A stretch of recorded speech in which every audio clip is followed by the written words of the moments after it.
dando continuidade, né, com relação eu estava falando sobre os transtornos ansiosos, né, e para que alguém, é como se fosse, gosto de de comparar com um vaso, um vaso de vidro ou de cristal, e de repente, se esse vaso ele cai, se ele vai ao chão, ele não vai quebrar de qualquer maneira, ele vai quebrar de forma determinada pelas microfissuras que ele tinha a priori, né? Só que eram microfissuras não perceptíveis aos olhos.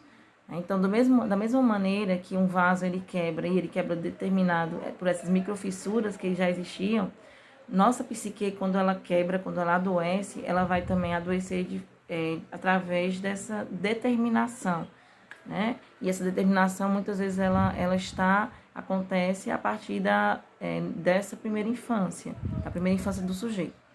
Mas o interessante, e o próprio William James, ele já falava isso, né? O pai do pragmatismo moderno, né? O pai da psicologia moderna, ele falava que é possível mudar aquilo que você é.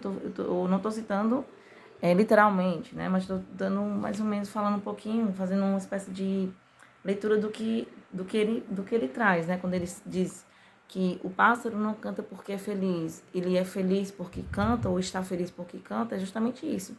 Que a gente pode mudar a forma como a gente encara a realidade, e mudando a forma como você encara a realidade, como você acredita que você é, você pode mudar a sua realidade, mudar a forma como você vive. Isso parece difícil de acreditar, mas a psicoterapia ela promove isso, justamente essas mudanças de paradigma. Claro que não é de uma hora para outra, é um processo, exige paciência e persistência, né? Muito de resistência do próprio paciente, porque, queira ou não, por mais que a gente se queixe do nosso sintoma, ali é a nossa zona de conforto, né? Claro que a gente vai ter os nossos mecanismos de defesa. O ego vai como um sintoma, né? A partir do que a psicanálise acredita, a psicanálise freudiana acredita que é uma conciliação entre instâncias psíquicas, né? Então, o sintoma seria uma conciliação, muitas vezes, entre o id e o ego.